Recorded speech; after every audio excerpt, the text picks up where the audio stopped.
Individually, the Pod Express and HX1 have limitations. One has amps and limited effects, the other has an entire palette of effects but with no amp or cap tones. But when taken together, they sure make up for their limitations, and I go so far as to say, I think these two pedals could be your entire worship break.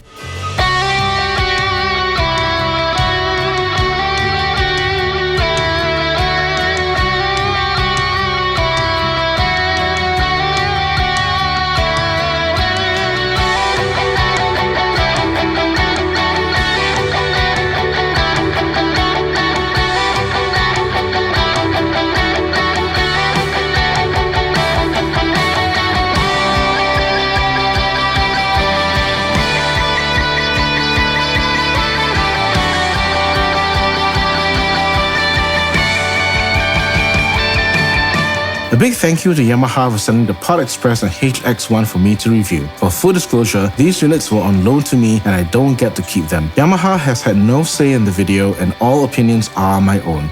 Do check out the links in the description and pinned comment for more information on where you can get the Pod Express and HX1. And now, back to the video.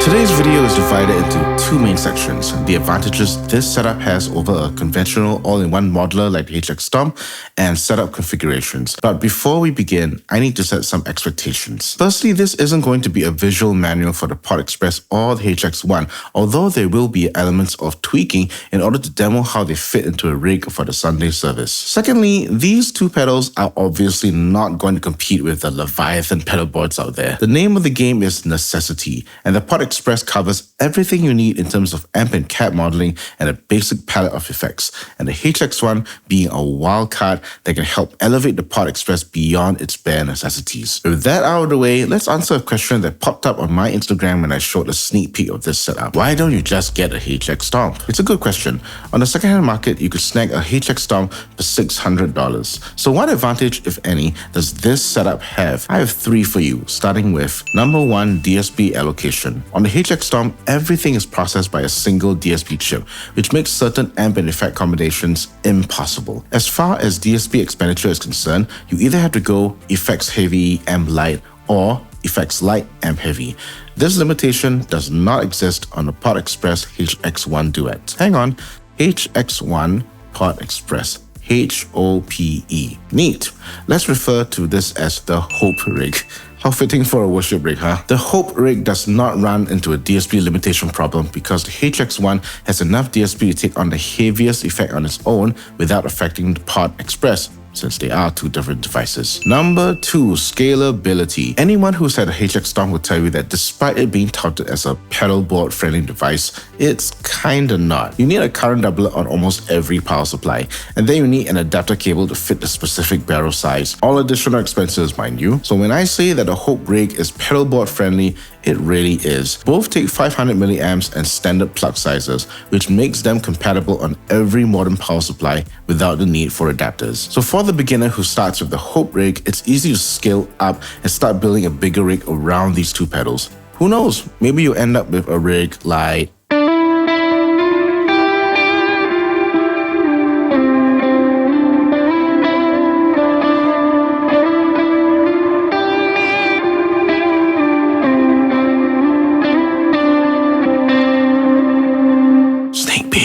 Number three, productive limitation. One of the biggest complaints about HX Stomp I've seen is option paralysis.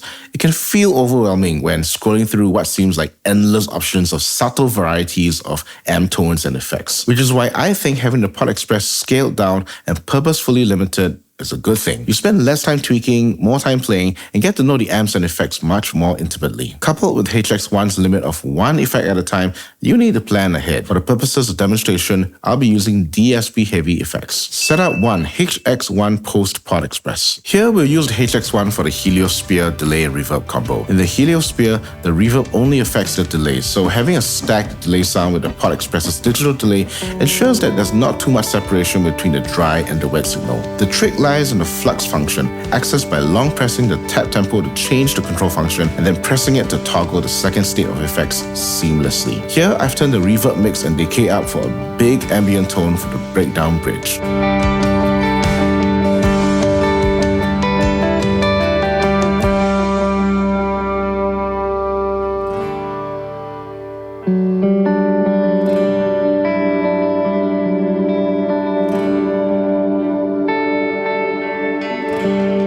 Flux is a highly editable function. Scroll to the far right of the menu system to change the onset and offset times and curves. Pro tip, pressing the encoder under on time turns on tap tempo sync, where longer notes equate to longer onset or offset times. I personally prefer a logarithmic onset curve and a linear offset when toggling reverb effect states.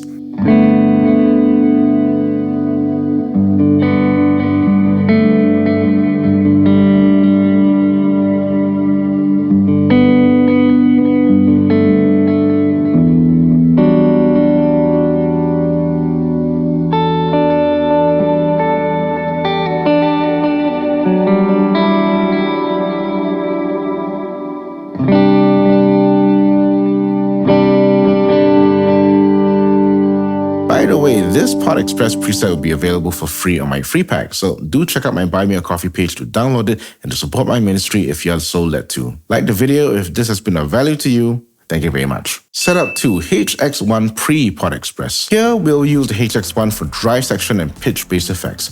You could use it as a compressor, but you can ditch that just by running the amp hotter on the drive settings. The real fun is in using the HX1 for the poly capo, which is a DSP guzzler on the HX Stomp, using a whopping 25%, after which your amp and effect options are severely limited. This is a quick primer for the HX1. The HX1 is pretty easy to get around. The bypass button turns the effect on or off. The flux button will also be a tap tempo function if you press and hold to toggle between the two. If I press and hold this becomes the tap tempo button.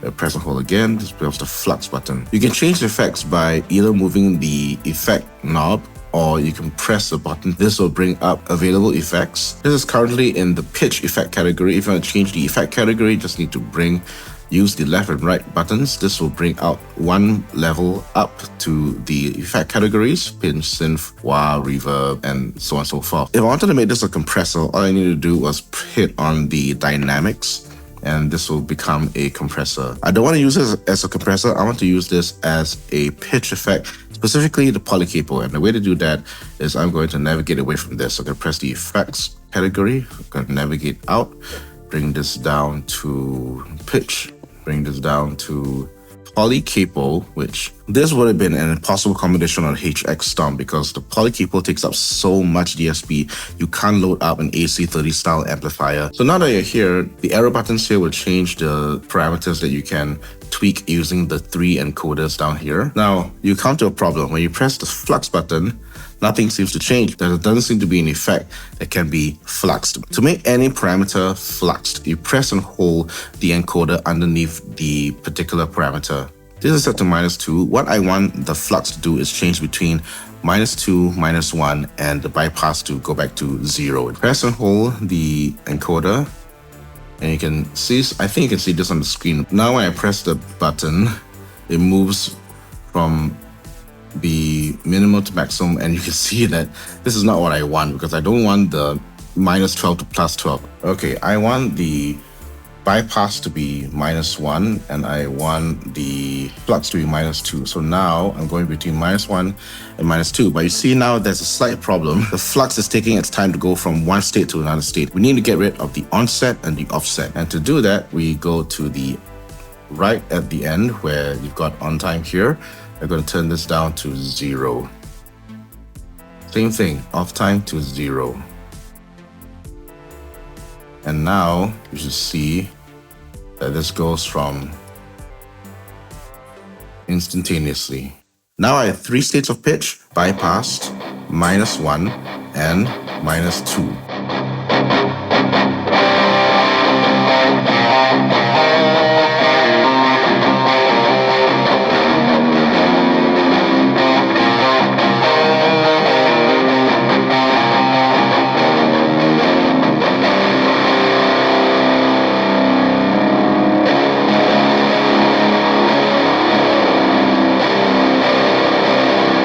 For the days I don't need polycapo, 2 effects come to mind: a ramping tremolo a la Bradford Mitchell, and a poly pitch which can function like a whammy with a flux function. Bradford did a much better job than me demoing the tremolo and pitch effects, so I'll direct you to watch his video on the Worship Tutorials channel. So in closing, I think the Hope rig has its place for the beginner, starting out on the Pod Express and then scaling up with the HX1. It also has a place for the seasoned player, with the 2 pedals providing a decent grab-and-go solution, as well as part of a larger, more complicated pedalboard system. Do you think this rig is a combo you'd consider for your Sunday service? What would you add to this rig to make it even better? I'd love to hear your thoughts in the comment section below. I've previously made a video guide on the Pod Express that you can check out after this. It's a long and detailed video where I take you through unboxing all the way to a Sunday ready tone. See you there.